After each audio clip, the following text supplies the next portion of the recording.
muda huu utasikia pia taarifa ya mashambulizi makubwa ambayo Ukraine imeweza kuyafanya huko nchini Urusi kwenye moja ya kiwanda cha kusafisha mafuta na kwenye baadhi ya kambi au maeneo ya kijeshi huko nchini Urusi. Hii pia ni moja kati ya taarifa ambayo itakufahamisha ama imeonyesha pia namna ambavyo Ukraine imefanya moja ya shambulizi kubwa huko nchini Urusi, hasa kwenye kiwanda na baadhi maeneo muhimu ya kijeshi huko Urusi. Na kusihi tu ya kwamba unifuatilie mwanzo hadi mwisho, pia utasikia kile ambacho Ukraine imekifanya kwa Urusi katika muda mchache ambao umekwisha kupita. Karibu sana, na pia unaweza kujiunga na JMTV kwa kubonyeza neno subscribe kama bado hujafanya hivyo, ili pia taarifa zetu zote ambazo tunaziweka hapa basi kwako iwe rahisi zaidi kutupata au kuzipata taarifa hizi.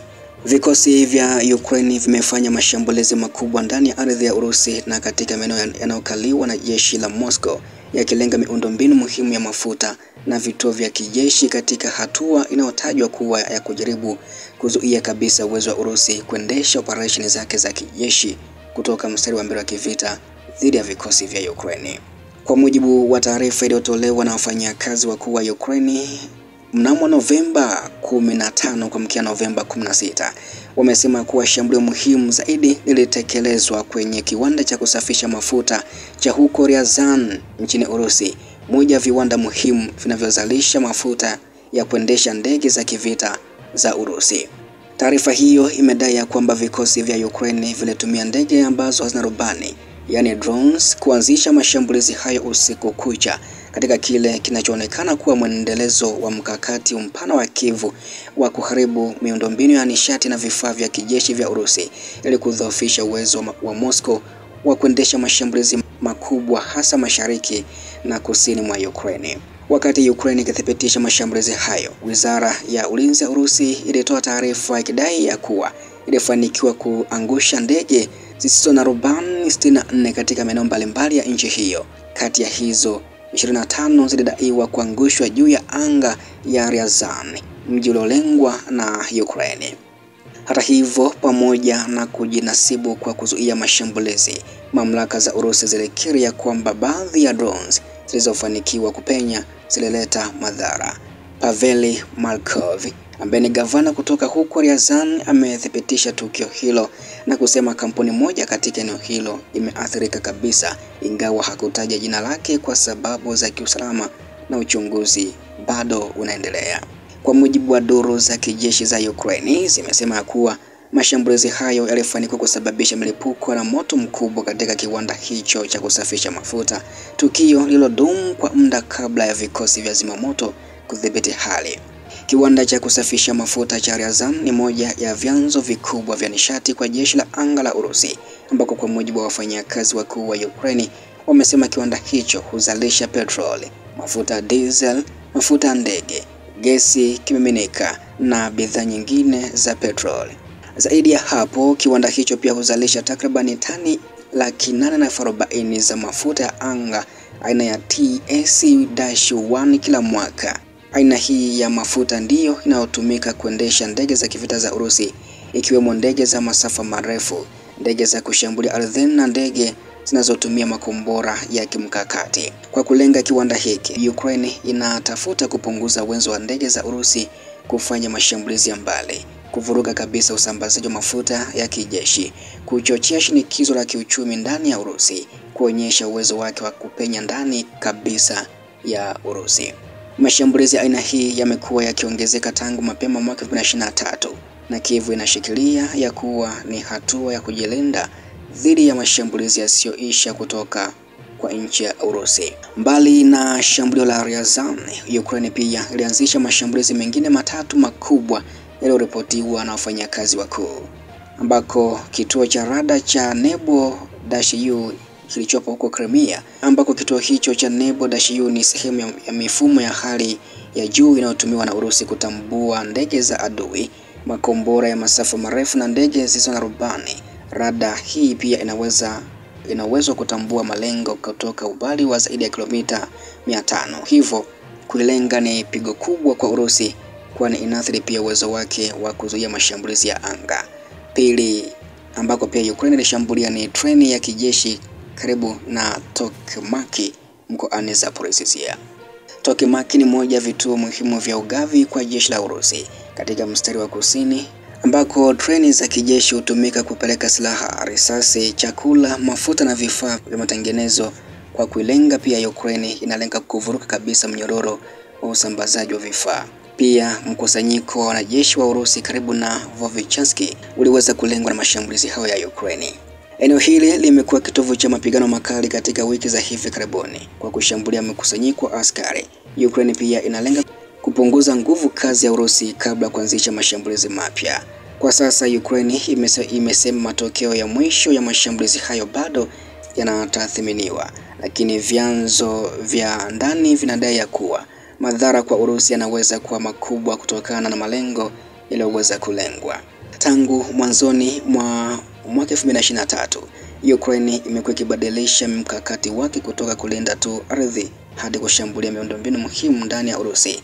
Lengo kuu limekuwa ni kuvuruga ugavi wa mafuta kwa majeshi ya Urusi, uzalishaji wa mafuta ghafi, mabomba na maghala ya kuhifadhia mafuta, vituo vya usafishaji na miundombinu ya nishati ya kijeshi. Kwa kulenga kiwanda cha Ryazan, Ukraine inaendeleza msururu wa mashambulizi uliowahi kulenga vituo vya mafuta katika eneo la Belgorod, Kursk, Leningrad, Bryansk na huko Sevastopol au Crimea.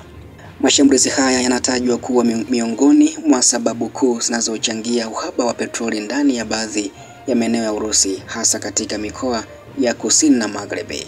Kwa mujibu wa ripoti ya shirika la Reuters, imesema usafirishaji wa bidhaa za mafuta za Urusi ulipungua kwa 17.1 mwezi Septemba mwaka huu, ikiwa ni sawa na kushuka hadi tani milioni 7.58 kutokana na mashambulizi yanayoendelea ya drones za Ukraine. Na huu ni uchambuzi mpana wa hichi ambacho pia Ukraine imekifanya huko Urusi. Mashambulizi ya Ukraine dhidi ya kiwanda cha mafuta cha huko Ryazan na maeneo mengine ya kijeshi yanatoa picha pana ya mkakati mpya wa kivita wa Ukraine katika awamu ya sasa ya mgogoro. Na zifuatazo sasa ni hoja muhimu katika uchambuzi wa tukio hili. Moja ni Ukraine inahamia kwenye vita vya kuvunja uwezo wa adui. Awali Ukraine ilijikita kwenye vita vya ardhini, kupambana uso kwa uso na Urusi katika maeneo kama Bakhmut, Kupiansk na Zaporizhzhia. Lakini kutokana na uchovu wa vita, upungufu wa risasi na kushindwa kwa mashambulizi makubwa ya majira ya joto 2023, Kiev imehamia katika mbinu ya kulenga uwezo wa kiuchumi na kiufundi wa Urusi badala ya kutegemea mapambano ya mstari wa mbele pekee. Kwa kulenga kiwanda cha mafuta, Ukraine pia inapunguza uwezo wa Urusi kufanya mashambulizi ya anga. Inaharibu pia injini ya uchumi wa kivita wa Moscow. Pia inalazimisha Urusi kutumia fedha nyingi kutengeneza na kulinda miundombinu. Mbili ni kuhusu drones za Ukraine zinazidi kuwa tishio kuu kwa Urusi. Urusi hapa naweza kusema kwamba Urusi imekuwa ikinukuu idadi kubwa ya drones inazodai kuziangusha, lakini ukweli ni kwamba hata drones chache zinazopenya zinatosha kusababisha madhara makubwa kwa upande huo. Hasa mashine hizi ndogo pia zinasaidia Ukraine kulenga umbali wa zaidi ya kilomita 1000, kupenya mifumo ya ulinzi ya Urusi, kuleta madhara au kusababisha madhara kwa gharama ndogo. Kwa mfano, drone moja inayogharimu dola 3000 hadi 20,000 inaweza kulenga kiwanda cha mafuta chenye thamani ya mabilioni ya dola. Tatu ni kuhusu athari za kiuchumi kwa Urusi zinazoongezeka taratibu. Urusi ni mmoja wa wauzaji wakuu wa mafuta duniani. Kupungua kwa uzalishaji wake kutokana na mashambulizi ya Ukraine kunaweza pia kuzuia mapato ya mafuta ambayo yanaendesha bajeti ya kivita, kusababisha uhaba wa ndani, kushusha thamani ya rubo na kuongeza gharama za uendeshaji wa vita, ambapo pia kiwanda cha Ryazan ni nguzo muhimu hasa kwa jeshi la anga. Kwa hiyo madhara yake yanaenda mbali zaidi ya kupoteza mafuta tu. Nne ni kuhusu Urusi inaonekana kuwa na changamoto katika kulinda miundombinu mikubwa. Tano ni Ukraine inalenga kuathiri ari ya vita ya Urusi, ambapo katika pointi hii mashambulizi dhidi ya ardhi ya Urusi yana athari ya kisaikolojia, yanaonyesha Warusi kuwa vita sasa vimefika nyumbani kwao. yanatia shinikizo kwa serikali ya Putin, yanaua taswira ya usalama wa ndani ambayo Kremlin imekuwa ikijenga. Hii ni mbinu ya Ukraine ya kuongeza gharama za kisiasa kwa Urusi ili kuilazimisha kufikiria mazungumzo ya kumaliza mzozo huo. Mwisho naweza kusema kwamba mashambulizi ya Ukraine dhidi ya kiwanda cha mafuta cha Ryazan na maeneo mengine ya kijeshi yanaashiria mabadiliko makubwa ya mkakati katika vita hii. Kyiv imeamua kugeukia vita vya kudhoofisha miundombinu muhimu ya Urusi ili kupunguza kwa kiasi kikubwa uwezo wa jeshi la Moscow kuendesha mashambulizi yake kwenda Kyiv.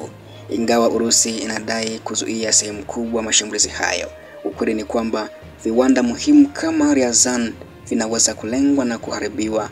Inaonyesha pia udhaifu katika ulinzi wa ndani wa nchi hiyo.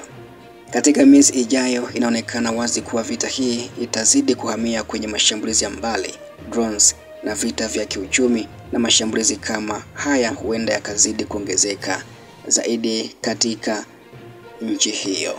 Na hiki pia ndicho ambacho kimeripotiwa muda mchache kutoka huko vita ya Urusi na Ukraine.